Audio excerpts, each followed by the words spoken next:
नमस्कार मित्रांनो, जय बाळूमामा. सर्वांना बाळूमामांच्या नावानं सांग भलं. आज आपण अक्कोळगावमधील चंदूलाल शेटजी यांचा वाडा पाहणार आहोत. जागोजागी आपल्याला चंदूलाल शेटजी यांच्या वाड्यात अक्कोळगावात कुठे आहे हे दिसायसाठी बॅनर आत्ता त्यांनी लावलेला आहे. तरी अक्कोळगावात गेल्याच्या नंतर बऱ्याच लोकांना बाळूमामांची जन्मघर माहिती असून पण बाळूमामांची ज्या ठिकाणी बाळूमामांनी चाकरी केली असे हे बाळूमामांचे चंदूलाल शेटजींचा वाडा माहिती नाही.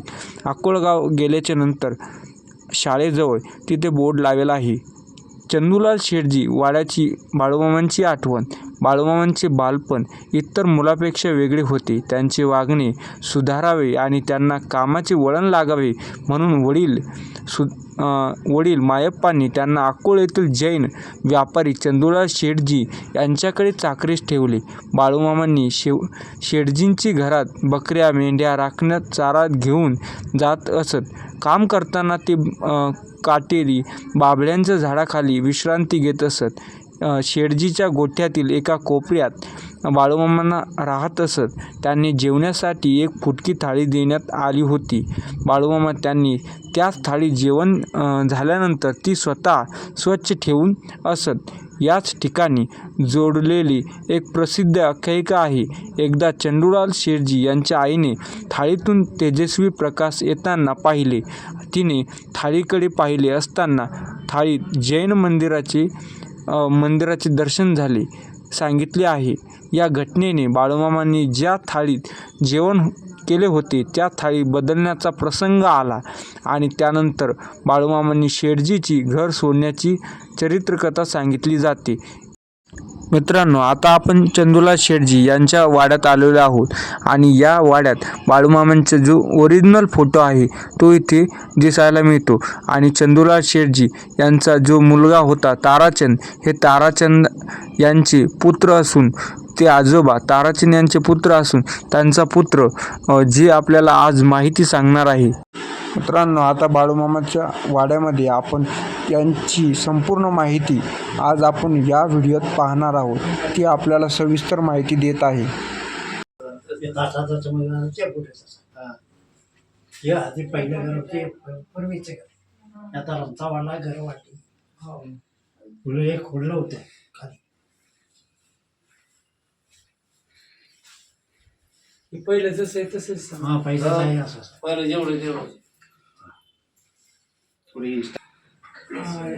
हाताखाली मामा मोठे झाले.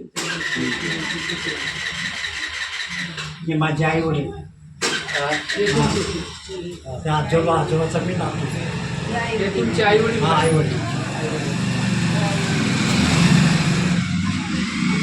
हे चंद्रोजी मंडळी, ती चंद्रोजीची आई, ती चंद्रोजीचा मुलगा सुनबाई.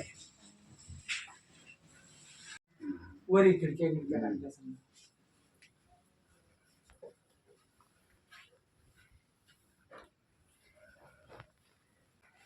देवाने त्यांना सुद्धा 3 त्रास पीडा होती. हा. त्यांना लहानपणी पीक येत होती. तो आजार पण देवानेच बरा केला.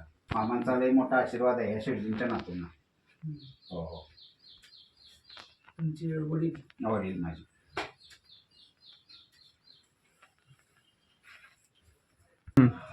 हे शेटजींची सुनबाई जासूदबाई, त्यांची दोन्ही मुलं नदीच्या खोऱ्यातून देवाने वाचवली. ते बाहेर काढले. त्यांना देवाने जन्म दिला. हो, यांचे भाऊ दोन. म्हणजे माझे 2 काका. हा. मग ते मामाने नारळ तळावरनं फेकले, ते डायरेक्ट आजीच्या ओट्यातून पडले त्या वाड्यातून. हा. जेव्हा ते देवाने पूजायला सांगितलं तेव्हा ते 2 पोरं नदीच्या बोऱ्यातून बाहेर आले आणि घरी सुखरूप आले. काही वाचा नाही. आम्ही मालिका पाहिजे पूर्ण मालिका पण पाहिजे. आमच्या तिथं शिंदखेड राजा मांडेली ना, आम्ही शिंदखेड राजा रामेश्वर जातो. छान छान छान. नाही, मामाची भक्ती आम्ही सोडितली तिथं आहे ना, तिथं आम्ही जायचं ठाण मांडलं वर्षातून भक्त बांधता येतो आम्ही इकडं. एक दोन मग तेव्हापासून शिंकडची वारी अशी पालखी नंबर 3 वर होतो ना आम्ही. होय 18 दिवस. मस्त मस्त एक नंबर एक. आम्ही 3 जण गेलो. अरे वा छान छान छान. आमचा एक वर्ग आहे.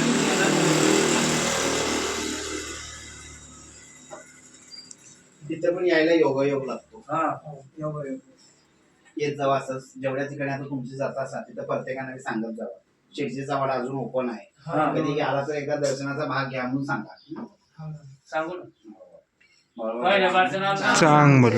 येत जावा असंच, हं? पहिल्या बारसनाला तर आम्हाला सापड श्री सद्गुरू संत बाळूमामाच्या पददर्शन वास्तव्य झालेला हा चंदुलाल शेटजींचा वाडा. आज ज्या वाड्यात तुम्ही आला, ज्या वाड्यात आता बसलाय, तिथं मामाने चाकरी केली. जिथं देवा बालपण लहानपण गेलं ते ह्या वाड्यामध्ये गेलं, ह्या शेटजी कशी. हे मामांचे पहिले भक्त. मामाने जे पहिलं रूप झालं होतं ह्या शेटजीच्या फॅमिलीना. हे शेटजींची मातोश्री आई, जे देवाने थालीमध्ये दर्शन दिलं ना ते त्या आजीना तशा प्रकारे दर्शन झालं होतं साहेबगाववर. हे शेटजींचे आम्ही वारस. हे शेटजींचे हे नातू. हे शेटजींची बायको. मामांचं ज्यांनी पहिली पूजा केली ती ही व्यक्ती. हा फोटो मामांचा लग्नानंतरचा. हे शेटजींची सूनबाई जासूदबेन. त्यांना देव साक्षात दर्शन द्यायचे. मामांना पहिली पालखी बनवली ती आजी. त्यांचा मी नातू. हो. बाळूमामाच्या नावानं चांग बरं.